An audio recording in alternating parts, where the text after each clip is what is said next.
भारत को किस नई मुसीबत का सामना है? क्या मोदी हुकूमत अपने अवाम के लिए एक मूजी हुकूमत बन चुकी है?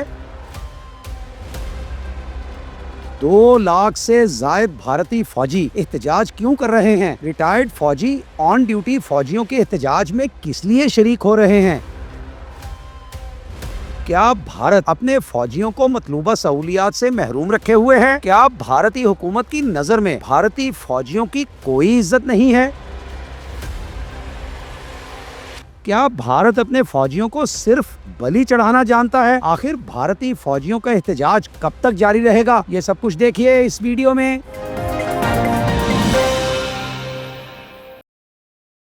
अस्सलाम वालेकुम, मेरा नाम है सज्जाद शफीक भट्ट। लीजिए जनाब, पाकिस्तान के गंदे हमसाए भारत को अपने अंदर से ही एक और नई और बहुत बड़ी मुसीबत का सामना करना पड़ गया है।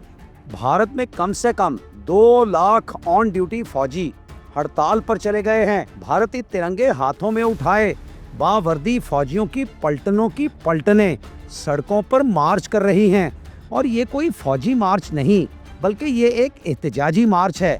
ये सब के सब फौजी भारतीय हुकूमत के खिलाफ नारेबाजी कर रहे हैं और अपनी तनख्वाहों, अलाउंसेस और दीगर सहूलियात में इजाफे का मुतालबा कर रहे हैं।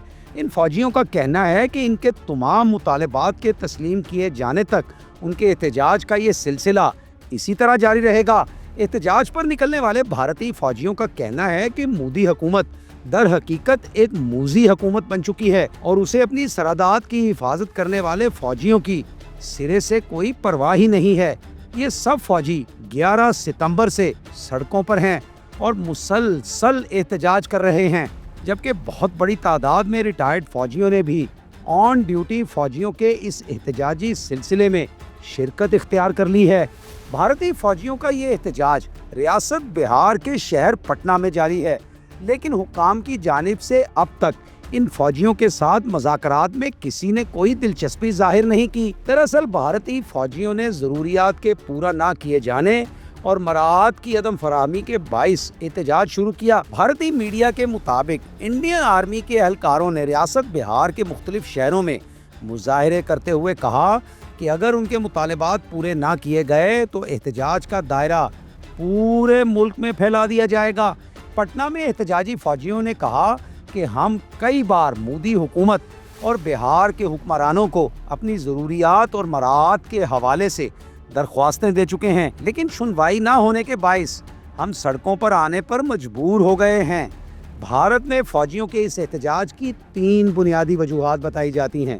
पहली वजह यह है कि भारतीय अफवाज में मोराल के हवाले से संगीन मसाइल जन्म ले चुके हैं और फौजियों में ये एहसास बढ़ रहा है कि सियासी क़यादत उन्हें दिफा और सलामती के बजाय अपने कलीलुल मुद्दती सियासी मफादात के लिए इस्तेमाल करती आई है। दूसरी वजह यह है कि फ़ौजी जवानों और अफसरान की जानों को गैर ज़रूरी ख़तरात में डाला जा रहा है।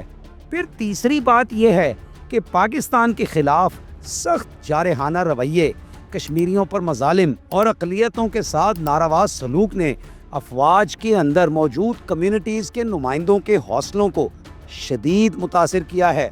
और सबसे बड़ी और अहम वजह यह भी है कि फ़ौजी ऑपरेशंस में जो भारतीय एहलकार और अफसरान हलाक होते हैं, उनकी खिदमात और कुर्बानियों को ना तो फ़ौजी लीडरशिप तस्लीम करती है और ना ही सियासी लीडर्स इस बात का एतराफ़ करते हुए पाए जाते हैं।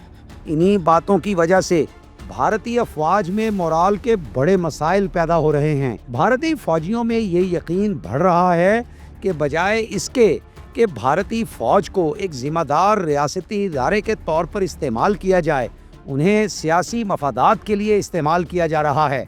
और जाहिर सी बात है कि दुनिया की कोई भी फ़ौज हो, उसे मुल्क की सलामती और दिफा के लिए अपने मुल्क की आवाम और हुकूमत की सपोर्ट हासिल होनी चाहिए। और अगर ऐसा ना हो तो अफवाज में बेयकीनी की सूरत हाल पैदा हो जाती है।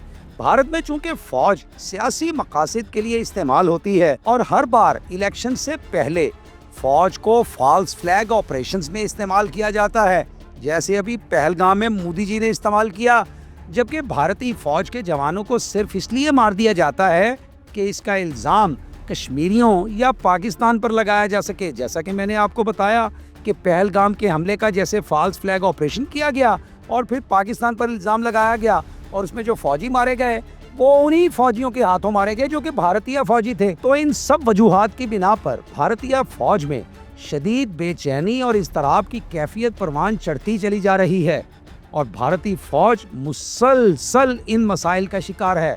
جی مودی جی، یہ سب کیا ہو رہا ہے؟ یہ آپ اپنے فوجیوں کے ساتھ کیا سلوک کر رہے ہیں؟ ایسے چلتی ہیں افواج؟ اور کیا ان فوجیوں کی قوت کے بلبوتے پر آپ پاکستان کو آنکھیں دکھاتے ہیں؟ یہ بیچارے کیا لڑیں گے پاکستان کے ساتھ، جنہیں مناسب تنخواہیں تک نہیں ملتی، جنہیں موزوں مراعات تک نہیں دی جاتی، الاؤنسز اور سہولیات فراہم نہیں کی جاتی۔ مودی جی چپ کیوں ہیں آپ؟ بولتے کیوں نہیں؟ چپ لگ گئی کیا؟ اور ہاں، ایک بات یہ تو بتائیے کہ آپ کے حکام ان ناراض فوجیوں کے ساتھ مذاکرات کیوں نہیں کر رہے؟ کیا ان فوجیوں کو تنہا چھوڑ دیا گیا ہے؟ مودی جی، بہار ماتا جی سیتا دیوی کا دیس ہے، سیتا دیوی کا دیس ہے یہ، آپ کو پتہ نہیں ہے اس بات کا کیا؟ سیتا دیوی ماتا کے بچوں کو آپ نے اکیلا چھوڑ دیا کیا؟ کیوں کیا آپ نے ایسا؟ کیا آپ کے ہندوتوا کے دعوے سب جھوٹے اور کھوکھلے ہیں؟ بہار کے بچے بچیاں تو بہت ہی لائق ہیں اور انڈین سول سروس میں ان کی تعداد بہت ہی زیادہ ہے، کہیں یہ بغاوت بڑھتی ہی نہ چلی جائے۔ مودی جی پھر آپ پچھتائیں گے۔ تو مودی جی، بہار کی پسماندگی پر، یہاں کے باشندوں کے افلاس پر، ان کو درپیش کئی طرح کے مسائل پر آج تک قابو کیوں نہیں پایا جا سکا؟ اسی لیے بہاری آپ کو ووٹ نہیں کرتا۔ یقیناً مودی جی، یقیناً آپ کے ہندوتوا کے دعوے سب کے سب جھوٹے اور کھوکھلے ہیں۔ آپ ہندو مت کو محض چناؤ میں کامیابی کے لیے ایک ڈھونگ کے طور پر استعمال کرتے آئے ہیں۔ بہاریوں کے ساتھ آپ کا سلوک اور خصوصاً بہاری فوجیوں کے ساتھ آپ کا برتاؤ اس بات کا کھلا ثبوت ہے کہ ہندوتوا کی آپ کی نظر میں کوئی حیثیت نہیں اور آپ اس سلسلے میں صرف اور صرف ڈرامے بازی کرتے آئے ہیں۔ ناظرین، یہاں بہار کے حوالے سے کچھ تاریخی حقائق بھی مد نظر رکھنا ضروری ہیں۔ بہار ہندوستان کے مشرقی حصے میں واقع ایک خاص ریاست ہے جو تاریخی اعتبار سے ہندوستان کا سب سے بڑا مرکز ہے، اور یہ کہنا بھی غلط نہیں ہوگا کہ بہار کے بغیر ہندوستان نامکمل ہے۔ چرن چھپڑا سے 11 کلومیٹر دور ضلع سرن 2000 قبل مسیح کا سب سے اہم آثار قدیمہ ہے۔ اس ریاست کا نام بہار تھا کیونکہ یہاں کے بدھسٹ لوگوں کے مہابودھی مندر اسی مقدس سرزمین پر واقع ہیں۔ بہار کی مقدس سرزمین پر بہت سارے اولیاء بھی پیدا ہوئے۔ جس وقت دنیا کے بہت سے حصوں میں لوگ لکھنا پڑھنا بھی نہیں جانتے تھے، اس وقت تعلیم کا سب سے بڑا مرکز نالندہ یونیورسٹی اسی ریاست سے تعلق رکھتی تھی۔ شہنشاہ جارسندھا، اشوکا، اجت شترو، ہمبیسارا وغیرہ اسی سرزمین پر پیدا ہوئے تھے۔ آزاد ہندوستان کے پہلے صدر ڈاکٹر راجندر پرساد بہار کے سیون ضلع میں ہی پیدا ہوئے تھے۔ 10ویں سکھ گرو گوبند سنگھ بھی بہار کے دارالحکومت پٹنہ میں پیدا ہوئے تھے، وہی پٹنہ جہاں پہ بھارتیہ فوجی احتجاج کر رہے ہیں۔ اور ماتا جی سیتا دیوی، جیسا کہ میں نے پہلے آپ کو بتایا، وہ بھی بہار میں ہی پیدا ہوئی تھیں۔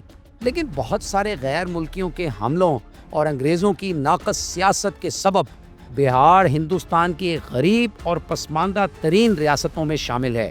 اس ریاست میں خواندگی کی شرح، جو قدیم دنیا میں تعلیم کا مرکز ہونے کا اعزاز رکھتی تھی، دوسری بھارتی ریاستوں سے نیچے آ گئی ہے، اور ملازمتیں میسر نہ ہونے کی وجہ سے بہار سے مقامی باشندوں کی دوسرے علاقوں میں ہجرت ایک بڑا مسئلہ بن چکی ہے۔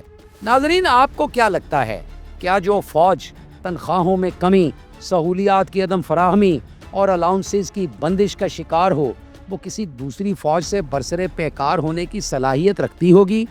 کہیں بہار سے شروع ہونے والا فوجی احتجاجی مظاہروں کا سلسلہ بھارت کی دوسری ریاستوں میں بھی تو پھیل نہیں جائے گا؟ آخر بھارتی حکام اپنے رنجیدہ فوجیوں کے ساتھ مذاکرات کیوں شروع نہیں کر رہے؟ کیا احتجاج کرنے والے فوجیوں کے ساتھ مذاکراتی عمل کو شروع نہ کر کے مودی سرکار انتہائی نااہلی اور نالائقی کا ثبوت دے رہی ہے؟ کیا بھارت کے وجود کو، اس کے استحکام کو خود اپنے فوجیوں سے ہی خطرہ لاحق ہو چکا ہے؟ اس سب کے بارے میں اپنے خیالات کا اظہار ضرور کیجیے گا، انتظار رہے گا۔ اچھا، اب اجازت دیجیے، بشرط زندگی پھر ملاقات ہوگی۔ اللہ حافظ۔